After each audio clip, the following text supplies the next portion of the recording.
بسم الله الرحمن الرحيم.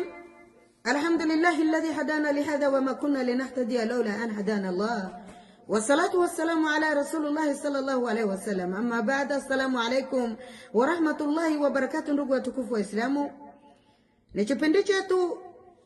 ni kipindi cha wavere kutambua hukumu zao wa hukumiwa ni Allah subhanahu wa ta'ala, ama hukumu za sheria za dini yao na haki zao kudaigwa ni wagosi zao.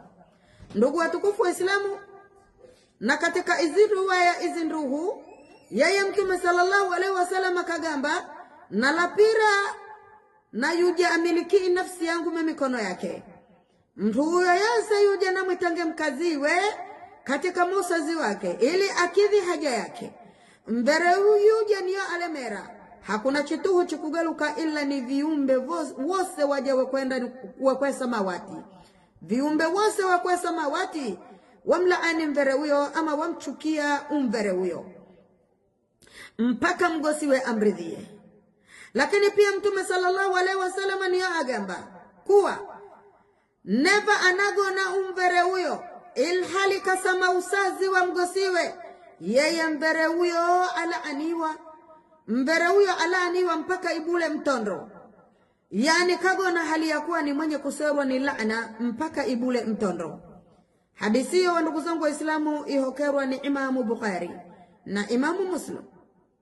Hebu ona wa ndugu zangu wa Islamu, hadithi hizo za Mtume Muhammad sallallahu alaihi wasallam hivyo zikufundisha, ambaye hivyo zikuchihinya adabu ya diswa wabere. Kaneva Mwenyezi Mungu subhanahu wa ta'ala muumba viumbe vyake vyote samawati na ardhi kumlaani mvere kwa sababu tu ya kushindwa kutii amri ya mgosiwe kwa mbuli za shahwa tu ichadu chake. Yangaigaruke vivi hikiwa mvere hali ngezi chimaleha hikiwa mvere analemera kutii amri za mgosiwe kwa mbuli za ibada.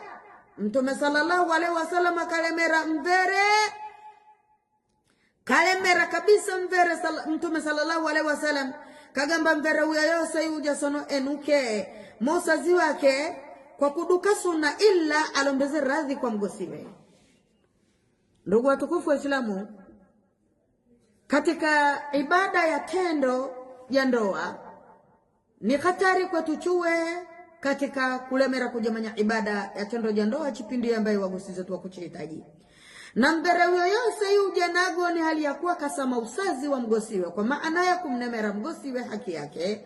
Yeye huyo alaaniwa ni viumbe wa mwe samawati wose mpaka mtondo kukacha, kwa maana mpaka mgosi wa kuridhie ujamanye dia yeye aungire alafu akuridhie.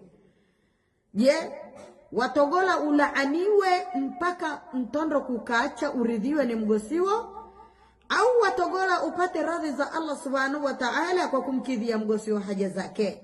Wabere wenye tabia za namna kama ino chiwengi mno. Lakini kila mbere atambue kuwa ni mwenye kulaaniwa mbere huyo yose uja nasame usazi wa mgosiwe. Mbere huyo yose uja namnemere mgosiwe haki yake usazi, mbere huyo alaaniwa. Na pia Mtume Muhammad sallallahu alaihi wasallam niongeza kugamba vino, mbere huyo yose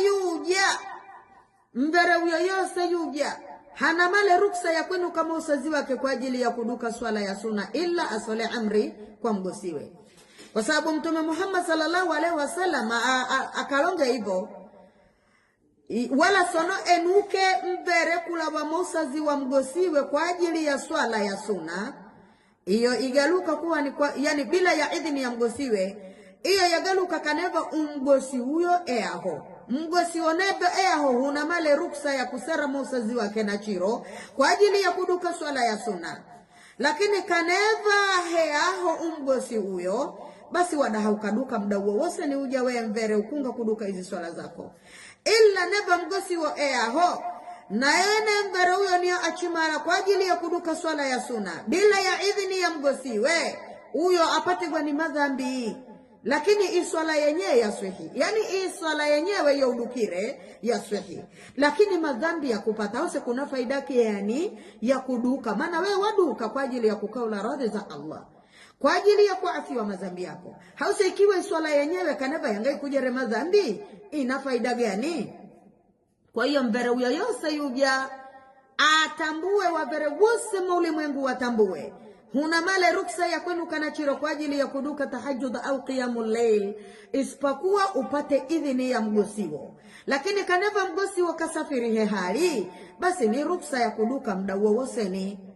Sio swala ya faradhi, ni swala ya sunna. Aidha qiyamul layl, aidha istiqara, aidha sunatul hajj, aidha sunatul shukru. Ikiwa ni wakati wa chiro, basi jizuie au sola amri kwa mgosiwo, kwa sababu unopatigwa ni madhambi badala ya kuafiwa madhambi. Wabillahi tawfiq. Assalamu alaikum wa rahmatullahi wa barakatuh.